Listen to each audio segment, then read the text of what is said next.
Notre secours est dans le nom du Seigneur, qui a fait le ciel et la terre. Jour 26. Eh, bien joué! On va terminer aujourd'hui et le livre de la Genèse et le livre de Job. Vous avez fait votre premier blog de lecture. C'est pas rien quand même. Alors, il y a peut-être encore 320 jours, je le dis rapidement, pour ne démoraliser personne. Mais vous venez d'accomplir un petit bout déjà de notre Bible en un an. Le meilleur est à venir. Nous terminons donc d'abord aujourd'hui avec Genèse 50. Régalez-vous.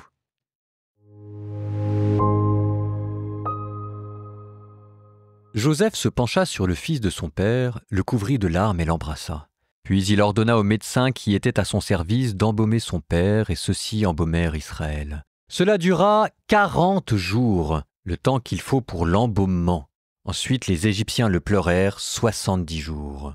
Quand fut écoulé le temps des pleurs, Joseph parla ainsi aux gens de la maison de Pharaon. « Si j'ai trouvé grâce à vos yeux, allez donc rapporter à Pharaon que mon père m'a fait prêter serment en me disant « Voici que je vais mourir, c'est dans le tombeau que je me suis creusé au pays de Canaan que tu m'enterreras. Maintenant, laisse-moi donc monter en Canaan et enterrer mon père. Ensuite, je reviendrai. » Pharaon répondit « Monte donc enterrer ton père, comme il t'a fait prêter serment. » Et Joseph monta enterrer son père. Tous les serviteurs de Pharaon, les anciens de sa maison et tous les anciens du pays d'Égypte montèrent avec lui, ainsi que tous les gens de la maison de Joseph, ses frères et les gens de la maison de son père. Ils ne laissèrent au pays de Goshen que leurs jeunes enfants, leurs petits et leurs gros bétail. Même les chars et les cavaliers montèrent avec lui. C'était une caravane imposante. Ils arrivèrent à l'aire de l'Épine au-delà du Jourdain, et là, ils célébrèrent des funérailles solennelles et imposantes. Joseph observa pour son père un deuil de 7 jours. À la vue du deuil à l'aire de l'Épine, les habitants du pays, les Cananéens, s'écrièrent « C'est un deuil important pour l'Égypte. » C'est pourquoi on appela cet endroit au-delà du Jourdain « deuil de l'Égypte ». Les fils de Jacob agirent pour lui comme il l'avait ordonné. Ils le transportèrent au pays de Canaan et l'enterrèrent dans la caverne du champ de Macpéla en face de Mambré, ce champ qu'Abraham avait acheté à Éphron le Hittite comme propriété funéraire. Après avoir enterré son père, Joseph retourna en Égypte avec ses frères et tous ceux qui étaient montés avec lui pour enterrer son père. Voyant que leur père était mort, les frères de Joseph se dirent « Si jamais Joseph nous prenait en haine, et s'il allait nous rendre tout le mal que nous lui avons fait ?» Ils firent dire à Joseph « Avant de mourir, ton père a exprimé cette volonté. Vous demanderez ceci à Joseph. De grâce, pardonne à tes frères leurs crimes et leurs péchés. Oui, ils t'ont fait du mal. Mais toi, maintenant, pardonne donc le crime des serviteurs du Dieu de ton père. » En entendant ce message, Joseph pleura. Puis ses frères vinrent eux-mêmes se jeter à ses pieds et lui dirent « Voici que nous sommes tes esclaves. » Mais Joseph leur répondit « Soyez sans crainte. Vais-je prendre la place de Dieu ? Vous aviez voulu me faire du mal. Dieu a voulu le changer en bien, afin d'accomplir ce qui se réalise aujourd'hui, préserver la vie d'un peuple nombreux. Soyez donc sans crainte. Moi, je prendrai soin de vous et de vos jeunes enfants. » Il les réconforta par des paroles qui leur allaient au cœur. Joseph demeura en Égypte avec la famille de son père et il vécut 110 ans. Il vit les petits-enfants de son fils Éphraïm. Quant aux enfants de Makir, fils de Manassé son autre fils, il les reçut sur ses genoux à leur naissance. Joseph dit à ses frères « Je vais mourir. Dieu vous visitera et vous fera remonter de ce pays dans le pays qu'il a fait serment de donner à Abraham, Isaac et Jacob. » Joseph fit prêter serment aux fils d'Israël en disant « Quand Dieu vous visitera, vous ferez monter d'ici mes ossements. » Joseph mourut à 110 ans, on l'embauma et on le mit dans un cercueil en Égypte.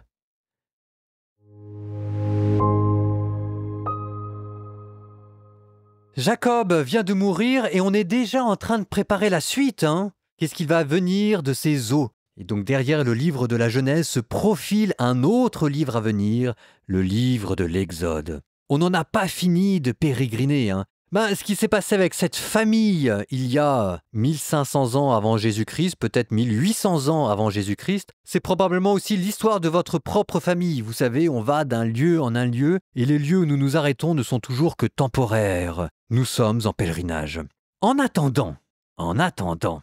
Si vous vous souvenez bien, petit exercice de mémoire, je vous avais dit de garder une chose dans votre tête. Je ne sais pas si vous l'avez encore. Il s'agissait de comparer le début du livre de la Genèse avec la fin du livre de la Genèse.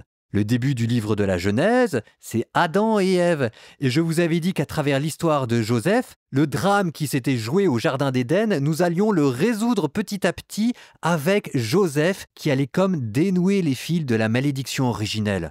Souvenez-vous, il avait été établi comme intendant dans la maison de Potiphar, il avait refusé de toucher de fruits défendus qui était sa femme, il avait amené autour de lui bénédictions et bienfaits, et je vous avais dit qu'il restait encore une chose à résoudre, c'était cette fameuse histoire de la connaissance du bien et du mal, comme dans l'expression « l'arbre de la connaissance du bien et du mal ». Et normalement, si vous avez été attentif à la lecture, vous avez dû l'entendre. Je le relis pour ceux qui n'auraient pas été attentifs.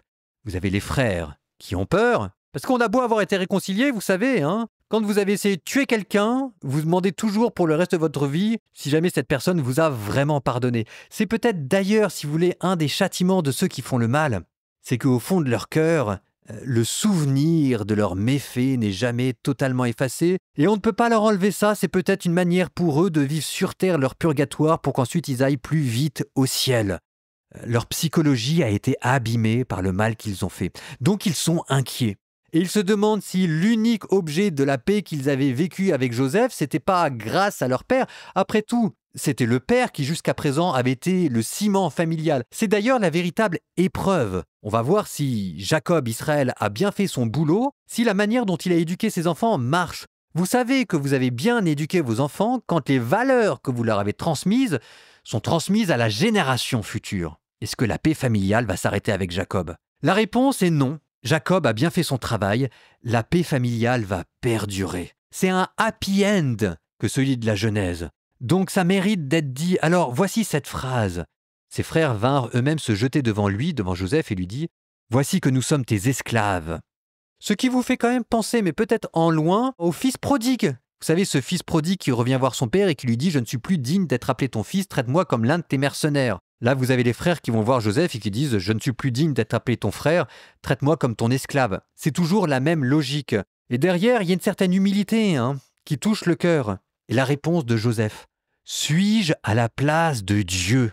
Et là encore, c'est cette histoire de serpent qui au jardin d'Éden avait dit à Adam et Ève « Vous serez comme des dieux. » Et là, Joseph qui dit « Ne craignez pas, suis-je à la place de Dieu ?» Donc la malédiction du début, la tentation diabolique vient d'être déjouée à travers la figure de l'innocent persécuté. Suis-je à la place de Dieu? Et il continue, vous aviez, vous, médité le mal contre moi, la trahison des proches. Dieu a médité d'en faire du bien, afin d'accomplir ce qui est arrivé aujourd'hui, garder en vie un peuple nombreux. Je reviens, vous aviez médité de faire le mal, Dieu en a médité de faire le bien. Et là, la méditation, la connaissance, le bien, le mal. Vous êtes au jardin d'Éden, au pied de l'arbre de la connaissance du bien et du mal.